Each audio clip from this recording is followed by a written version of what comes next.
everyone, and welcome to episode 3 of The Workplace. I'm Marsha, founding member of Green Ribbon Group, and today I have Aryan, co-founder of Green Ribbon Group, joining me in the podcast today. Hello. We have a special guest. We have Professor Mushtak Al-Atabi, the Provost and CEO at Heriot-Watt University, Malaysia. Hi. How are you, Prof? I'm doing very well, thank you very much. Thank you very much for joining us today. Thank you for having me. You are actually our first guest on the podcast for the Workplace series. Oh, that's an honor. So today we are diving into the world of Gen Z and the workplace, exploring their journey into the workforce. So just before we start, I would just like to share a bit of history between Green Ribbon Group and Heriot-Watt University, Malaysia. We share a warm relationship with a series of collaborative programs aimed at promoting positive education and positive mental health on youth. So on 9th of June 2022, Heriot-Watt Malaysia and GRG signed an MOU at the university's Putrajaya campus. So this collaboration has since led to a series of programs such as the GREAT Project, a mental health literacy program for university students, and various discussions and workshops addressing the changes or the challenges that students face, such as managing mental health, especially during the pandemic. So, Prof. Mushtak, would you like to say anything before we start? Well, I think it's quite fitting that you are our first guest, Prof. Mushtak, given the history that both of our organizations have had. As you know, we have embarked on this sixth report on workplace mental health. Paper 3 on Gen Zs, I think, is the most popular in terms of engagement on social media.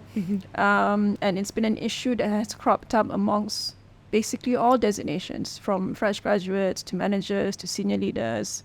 So we thought it would be good to start on that topic with you, just to gain your perspective as an educator, someone who has been in this industry for years, and to also get your views on, I suppose, the challenges that fresh graduates are grappling with today as the pandemic generation, right? So that is something that they themselves brought up in our interviews and focus group discussions with them. There's this sense that just because we're not in a pandemic anymore, the other generations then tend to forget that they still sort of went through university and entered the workforce during that time. So their understanding and therefore experience of what work is completely different to what you and I understand. So yeah, I think Marsha has a series of questions. We can just bounce ideas back and forth. Okay, come on, Marsha. Okay. Well, I'm sure you want to talk about Gen Zs and the workforce. There's a lot of things that we can talk about, right? Yeah. But mainly the fact that Gen Zs in general, throughout university, or rather ending our university years and entering the workforce, it was all done online. So of course, I would like to echo Aryan's point on that. What my definition of a workplace would be very different than what Aryan's or your perception of what a workplace should be, right? So preparing for that transition from learning online to working online to now entering the day-to-day, going to workplace physically, that might be, it was quite hard for me to kind of manage that experience. So as a university, can you share some insights on how Heriot-Watt goes beyond the mental health programs like the GRIT Project in preparing students to enter the workforce? Yeah, thank you very much. Actually, the key thing in our view that people of all generations pursue is a sense of purpose and also meaning. And research is very clear on the importance of having a clear sense of purpose for people to be able to stay healthy, stay connected, and eventually to succeed and flourish. And that's why one of the key differentiator for Heriot-Watt University is the work that we do in this area, where every member of staff and every one of our students, as they start their journey with us, they go through a program to, the impact statement, to articulate their purpose and also build some plans to mobilize their purpose into a positive impact on the world. I can talk about that for hours. We'll see how much more you want to know about it. But that is really the key element in our view in preparing people for not only the post-pandemic time, but generally speaking, preparing them for life. Because the only thing that we know is going to happen is more change. Yep. The only thing that we are sure of is more disruption. Yeah. And I think for young people who are coming of age at that time, they need to remember that they are young. It's actually, this youth is such an amazing thing. It has its energy, it has its potential, it has its joy. And I think we need to remind them that this will not be forever. And I think this period of you being in your 20s and maybe even 30s is actually a very fertile, very important time for you as an individual, but also for us as a community, as a society. Fun fact, we also went through, GRG also went through the impact workshop. And I still remember my impact statement. Fantastic. I was planning to ask you about that, so it's good that you remember it. Yeah. Just to share. Yes. Are you sharing now? Or later? I can. It's just quite short because the impact statement serves as a reminder to us, right, to find our purpose and work towards that. So I think it's great that here what does have that puts everyone through that workshop just to ensure that everyone, okay, if ever they are burnt out or anything, they go back to this impact statement and see, okay, this is my purpose. Maybe the way that I'm working towards my purpose is not best right now. So what do I have to do to change to go towards that purpose, right? So my purpose is I am an advocate. And my purpose is to inspire and empower mental health literacy and acceptance through holistic mental health policy changes. So I'm still working towards the policy part, definitely. Of course, I talk about it more. I am a talker. Just like you, I'm also a talker and I can talk about this for hours. But yeah, this impact statement, I still remember it, and it was a really fun time to go through. You really tap into, I cried when I was doing it. I remember. It was a good team building thing as well. Yes, it was. And you know, the importance of that sometimes is when you articulate your purpose and becomes clearer to you, then it's easier for you to align your life towards it. So putting things into words gives them life. And that's very important. I still remember when we worked on your impact statement, and your I am statement is I am a patriot. Yes, correct. Because I remember we went around and it started something else, and then we moved and we dug deeper, and yes, that's it. Yeah. And when we got it, it was like there's a sense of almost a homecoming to it. Yes. Correct. And I think this is very important because, as I said, there'll be so much change. There might be a new pandemic. Who knows? Touch wood. But you will never know. And we will need to be prepared for this. And the key thing is we have survived this pandemic and we can survive the next one, provided that we know what drives our life and what brings meaning to our community and to us. On the impact workshop, I think what really helped was the fact that we went through a series of exercises to tap into our values. So I think in terms of intergenerational differences, values is actually one thing that I feel Gen Zs and non-Gen Zs actually share. Like throughout our research on this issue of, for instance, shared responsibility when it comes to mental health in the workplace, and your mental health in the workplace being a two-way street. So there are responsibilities that you need to shoulder for yourself, and there are responsibilities that the organization needs to shoulder for you. And I think that stems from shared values. So just to go back to the impact workshop, Prof. Mushtak, I wonder whether there were any differences, I guess, in terms of themes or the types of statements that came out during pandemic, and then post. So this is very interesting, and I really want to tap on what you've said earlier, when you said there is some universality to the values, and I think sometimes even this demarcation of if you were born In this before decade, then in you that you are decade. Gen what, and then you are Gen X, and then Gen what, or whatever. While it might be helpful in creating a hype, I think it could be counterproductive in creating a divide. So the work on impact statement, to me, it happens at such a deep level Yep, where it does. I did not see very clear difference between the pandemic, or before the pandemic, or after the pandemic, because it taps on our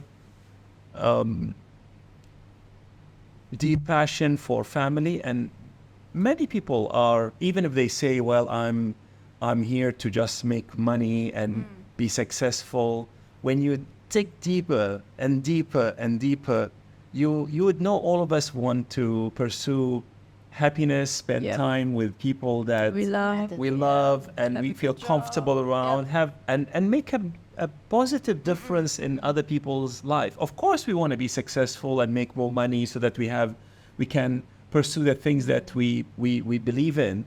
But ultimately, I haven't seen anyone who did not want to, while being successful, to have a positive impact on the world. Even those who started the process by saying, I don't really care about what's happening in the world. As they dig deeper within, it helps them Eventually it's the to... same Yeah, it's the same, because humanity actually has more similarity than differences, yes, between its members of this one family, really. I know it could be a fractured world that we are living in now, but we have to have the hope for that future, because this is just one earth all of us are in, and something bad happened. I mean, the pandemic was a reminder, wasn't it? Yep. That something bad happens somewhere, in no time all of us are affected. And also a reminder that you can get through it. Because we did. Absolutely. And we actually went through it again by working together. It was all that reminders of multiple things. You know, some of these lessons did not necessarily stick, which is, I mean, it's a human nature. So our impact on the environment was very clear. So the world, when we stopped going out and doing the things that we enjoy, is sort of healed. You know, we've seen the dolphins. Yeah. Dolphins along Malaysian waters and things like that. Yeah. So it reminds us of how powerful we are as well, you know, in creating harm, but also how powerful we are in creating the opposite of that, the positive things and the positive impact. So it's a reminder of our potential. Okay. Moving on to the next question. In the evolving landscape of workplace, right? So now, post-pandemic, we're going back to the workforce physically, but also some of the companies all still carry out their day-to-days online still, right? So in the evolving landscape of work, how are the Gen Z students or other students in here at university adapting to this industrial placements or internships?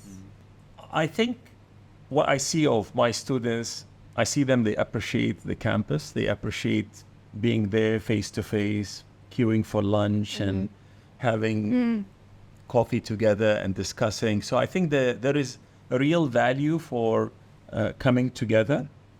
There are some businesses that have changed after the pandemic. They don't want to rent any more office space. That cuts, of course, the cost, and there is maybe even an environmental argument to be made in terms of we don't travel to work and so on.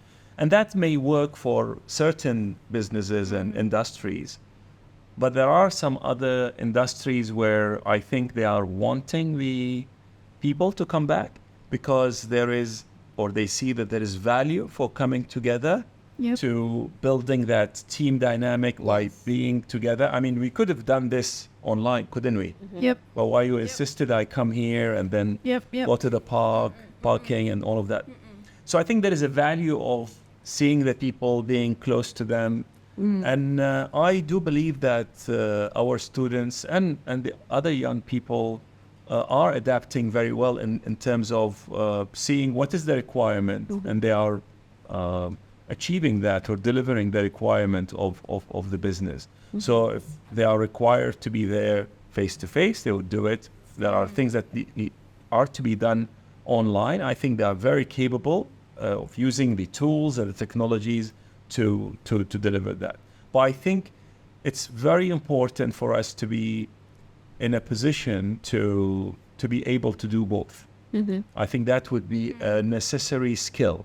There are people who preferred working from home and now they are dreading going back to the office. I think that could become a disadvantage if the work requires that you meet clients and do things. And there are people who prefer to do things only face to face. They don't know how to share. It can't function digitally, and that could be a disadvantage as well. And I think building that is very important. Yeah, I think capability in both. I think that's an extra skill set that all generations need to possess today. I think it's the ability to be able to flourish online and also be able to, wouldn't use the word mingle, but mingle and be able to conduct teamwork, so on and so forth in person. So we do have a lot of organizations saying, we're not in a pandemic anymore, so why do we need to follow a pandemic policy of working from home? We should just be returning to the office full time. But when I say that, my employees do not want that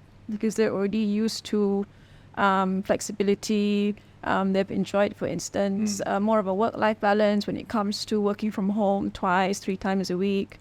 So at the moment, a challenge for organizations is to find what works for everyone, not just for senior leaders, but also for also for employees who run the day-to-day management of organizations. So I think here there is a term that I often see it missing from the conversation, which is productivity. So we need to make sure that the job is really being done. And there is effectiveness and ability to deliver whatever we need to deliver. So that's a key thing. The other bit that we really need to pay attention to is the notion of value added. Now, remember, if your job can be done entirely from home, why should I hire you specifically? Can I start now hiring someone from another jurisdiction, another country, who will cost me less? Because that's a reality. Now, then, by extension, if your job could entirely run from home without you being here, and I can do it anywhere in the world, most likely this is a job that could be automated as well. So we need to be really careful because that presence and productivity is very important. How many of us went to meetings where someone was supposed to work from home, where they were unable to turn on the camera because they did not put on their makeup or because the background is not nice or whatever? Now, if you are working, you are working. And if I need your presence, or the business requires your presence, then you dress yourself up in the appropriate manner and be there. I'm sorry, this may sound a bit too harsh, but I think it's not pandemic anymore. If you don't have the right technology, you don't have the nice background behind you, come to work. If the company is asking you to do that. So I think we just need to be able to think of doing things in a way that we are showing the value that we add. Because if we are not perceived as adding really unique value that only Ariana or Mushtak or whoever can add, then you are replaceable and eventually the whole thing may be automated. There are now large companies that are saying, in order for you to succeed, you need to show up to the office and meet people, mingle, as you said, for at least 4 times a week. Because, it's the human nature. If someone has joined company A during pandemic, never met anyone, there will be times where people are looking at people to join them, to lead teams, to be promoted. And I think building these connectivities within the team is very important. Now, you may think that you can build that connectivity digitally and online, but if the senior person who is going to decide whether you'll be promoted or not did not feel that connection, then I think there's something to be done there. So I think there is plenty of things to be done. Now, the other bit, let me argue for working online. I think I'd be very keen if our youth start to get jobs maybe outside Malaysia and then use that online bit so that they deliver something and be paid multiple times their salary here. I think that is a very good utilization of the technology for you to be able to maybe still with your family, take care of your responsibilities like here. a side hustle, or maybe even a full-time job. So if for example, if there is a company in Singapore is willing to accept that I work 100% from home, it's the same time zone, and they are willing to pay me 3 times the salary, go for that. So I think what I'm trying to say is you need to be productive, and you need to work for business that is aligned with your preference. So if a company sees that if you are not in the office, you are perceived as less, You're not working as or less productive, or not working, or less valuable. So maybe this is not the right business or industry for you. Yeah. So I think that's where things need to sort of settle and reach a certain level. And I think that's a point of differentiation, I feel, between generations, because I think it's much easier for people Masha's age and below to go for opportunities like that. Just because you guys are more tech savvy, for instance. You guys are more used to the whole digital atmosphere, digital community, as opposed to people in their 40s or 50s. Can I challenge that? Sure, Prof. Mushtak. Yeah. Sure. So I have actually seen some younger people who not necessarily, utilizing the technology in the most effective way.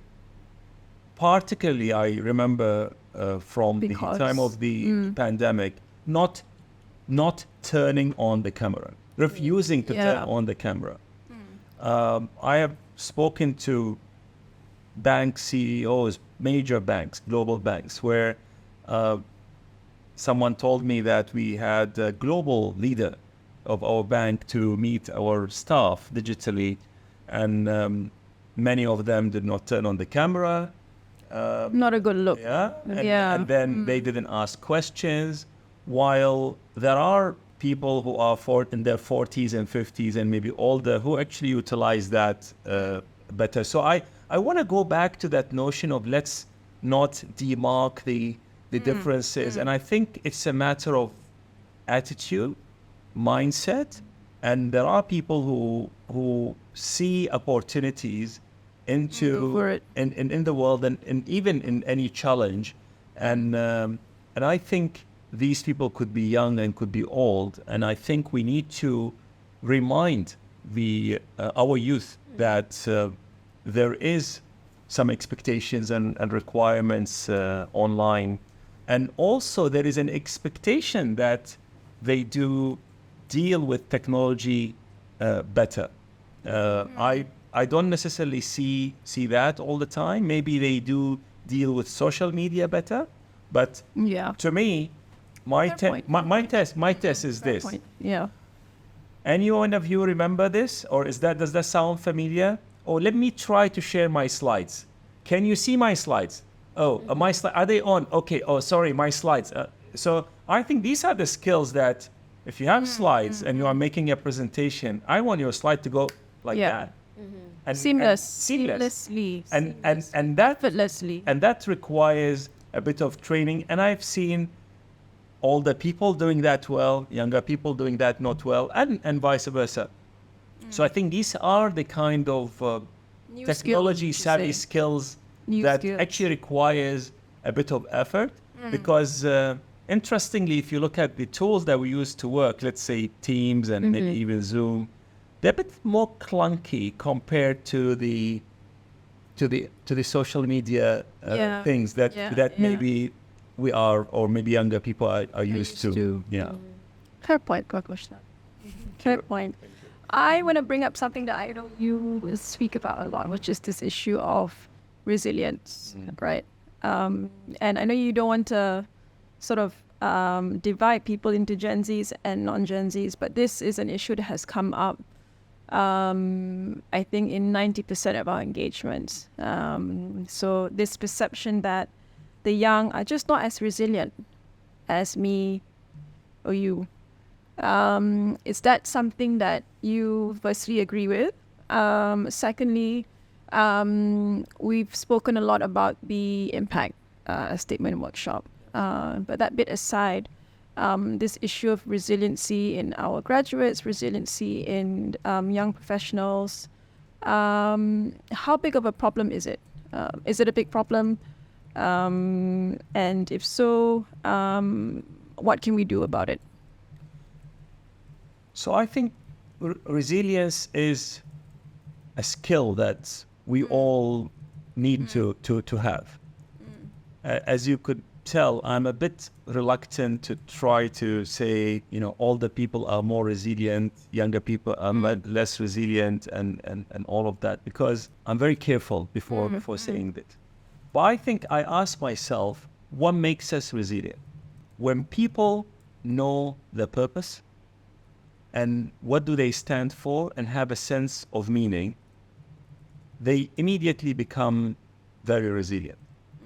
When you want something so badly, you will pursue it, even if you fail once or twice or thrice. Now, looking at the situation in which our young people are coming of age, we talked about how amazing youth is. But at the same time, they are coming at a time where there are so many challenges. So we know that the environment is having that high level of degradation. We are having the artificial intelligence. That's another disruptor. Which is threatening. So imagine if you are a young person and someone is telling you, well, it's so great, Marsha, to be young, isn't it? But you know what? By 2030, if we don't fix the environment, that's it. It's gone. And you are studying for accountancy, aren't you? Hypothetically. Fantastic. You know what? In 2 years, the job won't exist, and the AI is going to do your job. But good on you. Go ahead and change the world. I think this is quite a difficult thing to deal with. So my message is, regardless of what's happening out there, if you know your sense of purpose, then there will be value that you'll be able to bring to the table. And this value would enable you to get a job, would enable you to produce something that the world needs. And then you can make a living. I tell my students sometimes it's very difficult for me to tell you exactly what will be the job that you'll be having in 10 years. But I know that there'll be a time where you're feeling bad, and that's the time when you go back to your impact statement, look at the values that you looked at, and that will be a source of strength. Because what is resilience? Is really strength in the face of adversity. So I think that is the way I would like to frame it. And I think when people lose hope, they lose resilience. When they have something to fight for, they become resilient. So it's not like you are labeled less resilient, more resilient. And that's why when there is something to live for, when you wake up in the morning, that is a source of meaning and a source of resilience at the same time. Suppose our purpose is our roots, right? So if you're going through a difficult time, go back to your roots, which is actually why you're doing what you are doing. I've gone through that phase. Sinatra will agree with me, over the last 5 years or so, where sometimes you just wake up and you just think, I'm actually not sure what I'm doing in life. Why am I doing all these things again? What is my motivation? What is my purpose? And you sort of try to align whatever it is that you're doing at the moment to that. So I do agree with that, which is why I think your impact statement workshop has been incredibly valuable for us as an organization, but for me personally, as I like individually. I like the metaphor of roots. I have another metaphor as well because Sure.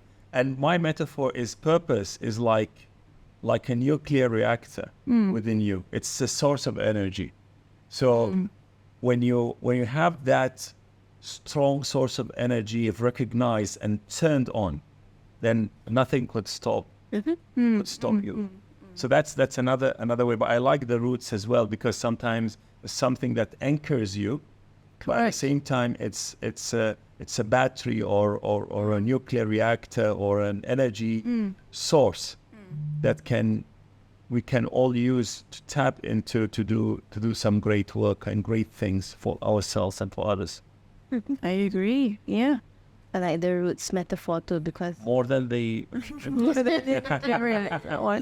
I mean I can relate to the roots metaphor more because in my head it just says or something for us to go back to so that we can grow.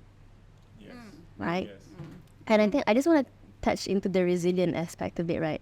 The perception that Gen Zs are not as resilient anymore, or not as resilient as the previous generations or the older generations.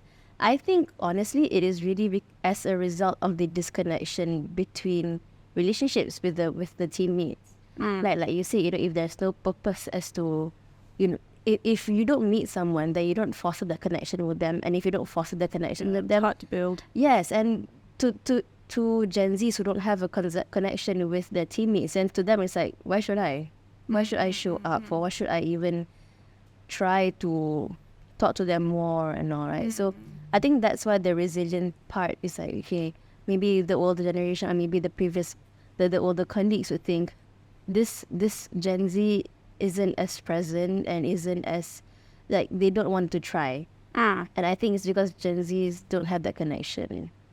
And As a pandemic generation. yeah. I think there's I totally agree with you. I think there are multiple things. But if I were to share a personal story, because I have a Gen Z son, maybe watching us now, I keep on using him as an example. So he asked me if I go for, let's say, work, and I work, the give me a trial, couple of days to, and they ask me to do more. Should I do that, or should I ask for more money for that, specifically for that, to compensate? So I said, in my view, if you really want the job, you want to show them that you are willing to do this. And we had a very good conversation, because apparently what keeps on coming into his social media stream, LinkedIn and so on, is you don't do anything that you're not compensated for. Work-life balance means that if the thing ends at 5 o'clock, then they don't do, that's it, because it's life-work balance. And there is almost like a brainwash into this. But we all do extra because we believe in the work. So I said, if you believe in the work, and if that work is really helping someone else succeed, and it's 5 o'clock and no one is paying you for the extra half an hour to do, would you stop? And that conversation, I think, was very helpful for him, because there's almost like a sense of what is correct. And the correct thing is not to do more, because that will impact your work-life balance. I said, the work-life balance is something for you to decide. It's not like That's true. anything beyond 5 o'clock. The balance of the universe has been Significantly altered. Yeah. And apparently there are influencers out there who are making their money by peddling these kind of messages. Now, in my view, when you are young, this is the time to work hard. So where is that message of work hard? So hard work is such an important value that I doubt is coming as an important thing in the feeds of the influencers on social media. Because yes, the moment you say work hard, you'll sound like my parents, right? And then no one want to listen to you. While the other things, which is, don't do anything that you are not paid for and things like that. So I think all of that also impacts the our youth, and I think it's a very important thing for us to share that message. Now, the other thing that I would like to frame when we talk about resilience, we need to remember that our journey in life is very different from our children. So, for example, I used to walk, or I got to school walking.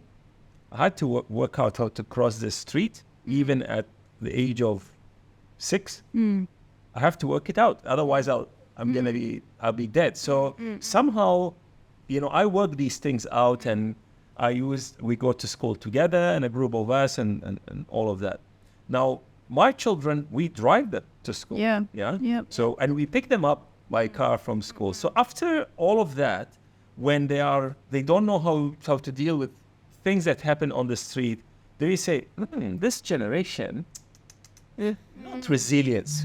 And now we haven't been actually exposed to the same thing. People used to play in the street. Now I know why we are driving our children back and forth, and I appreciate the change in the environment, but I think all of that need to be factored before we judge. That's why I'm very reluctant to pass judgment. That generation is more resilient. In the good old days, we used to do this and that. Excuse me. Morning. It's just a different world, right? I think generations grow up in a different world. Absolutely, and we need to realize that and accept it. Maybe even embrace it. Yeah.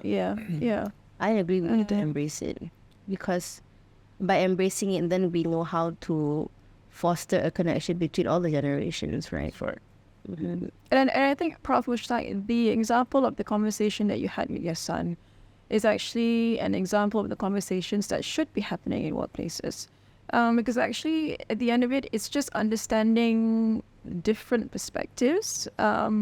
Like, for instance, your son is basically saying, look, I'm only paid for XYZ, so I'm not going to do ABC, especially if it's after 5. Why? Because I've been told DEF on this platform, right? But from where you're coming from, it's, yes, but your purpose is what? Number one. And number two, if you staying until 5:45 to do, A, right, on top of B, will be beneficial for your future in the organization and somebody else's, then why not? So it's, I think, trying to find that gray space, because things are not black and white. That's right. And also finding the right time to have that conversation, because if I were to push that conversation timing for is him, important. Yes. I don't think he would have listened, but it was him having this dilemma to decide whether should I do this or that. And he realized that maybe asking someone who has an experience would be of value. I think that's a teachable moment, I call it. So it's a time for you to go and impart some of our experience or even wisdom, I dare say. Alrighty.